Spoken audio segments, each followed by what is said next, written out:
हम पूनम कर्ण अपन मिथिला अपन मैथिली चैनल में सबके प्रणाम करै छी। आइ हम एकटा महेशवाणी गाबऽ जा रहल छी। नीक लागत लाइक करब, चैनल के सब्सक्राइब करू।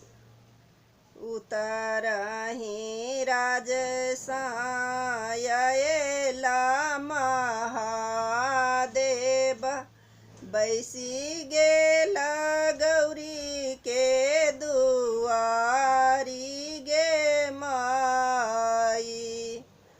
उतरहि राजसाओ अयला महादेव,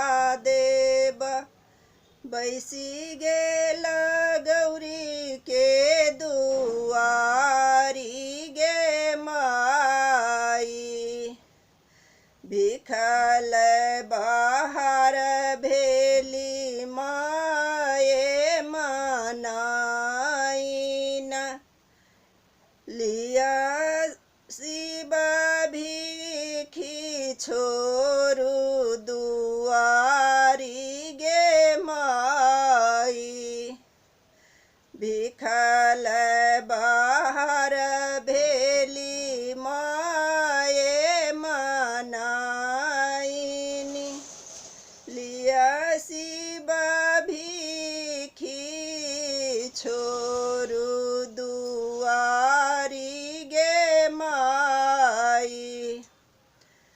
सुनु मनाइन भिख हम नहीं लेब, लेब गौरी कुमारी गे माई।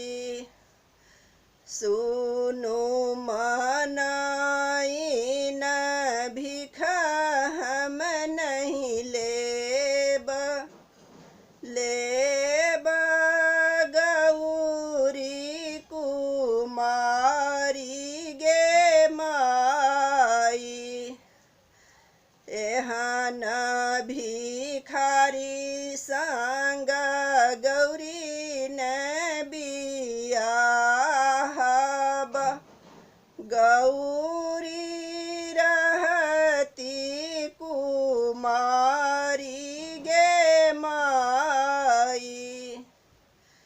एहन भिखारी संग गौरी ने बियाहब,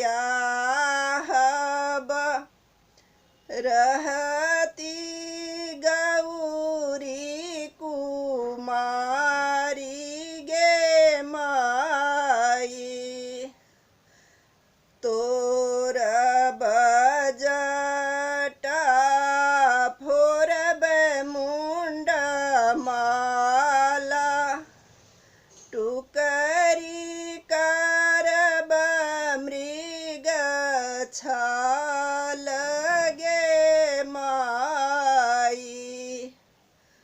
तोर बजटा फोरब मुंड माला, टुकरी करब मृग छाल गे माई।